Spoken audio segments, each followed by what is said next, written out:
Hallo vriende en baie welkom by vandag se oordenking. Ons almal stry daagliks met ons eie sonde natuur. Die skrif wys ons dat die mens se sonde natuur in twee uiterstes verval, goddeloosheid aan die een kant en eie geregtigheid aan die ander kant. Dit is presies hoekom die Here gesê het dat die meeste mense verlore gaan.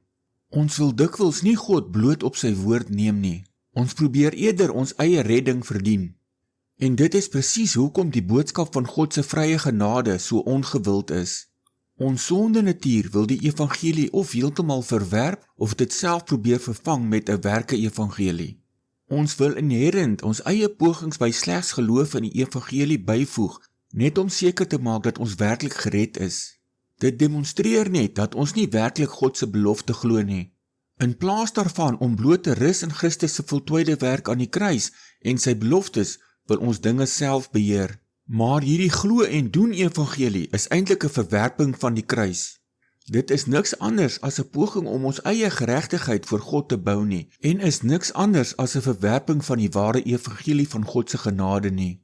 Kom ons kyk na vandag se skrifgedeelte uit Efesiërs 2 vers 8 tot 9.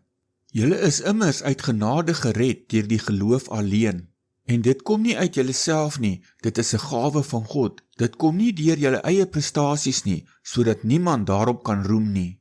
Let op die stelling, geloof alleen. Paulus sny egter reg deur hierdie menslike glo en evangelie. In die Griekse grondteks is die woord vir genade, charis, en dit beteken letterlik onverdiende guns. Dit is 'n absolute geskenk. Die historiese realiteit van die kruis is dat Jesus die prys klaar betaal het.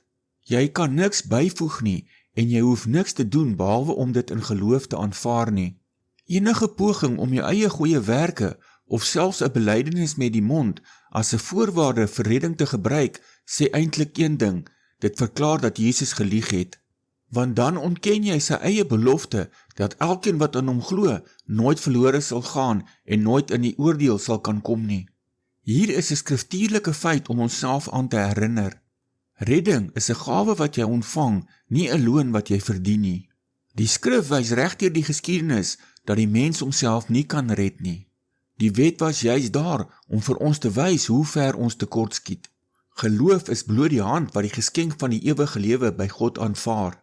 Jy hoef nie in angs te lewe of jy goed genoeg is vir God of dat jy hom genoeg met die mond bely het nie, want Jesus was klaar goed genoeg in jou plek. Kom ons bid saam. Hemelse Vader, vergewe ons dat ons so gereeld op ons eie krag en ons eie geregtigheid wil steun.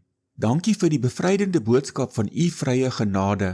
Dankie dat ons redding vasstaan in dit wat Jesus reeds aan die kruis gedoen het en nie in ons eie wankelrige prestasies nie. Help ons om vandag volkome in hierdie genade te rus. Laat ons goeie werke nie voortspruit uit vrees om gered te word nie, maar uit pure dankbaarheid omdat ons reeds u kinders is. Here, weerhou ons van dwaalleer en ander evangelies. Ons vra dit in die naam van die Here Jesus Christus. Amen.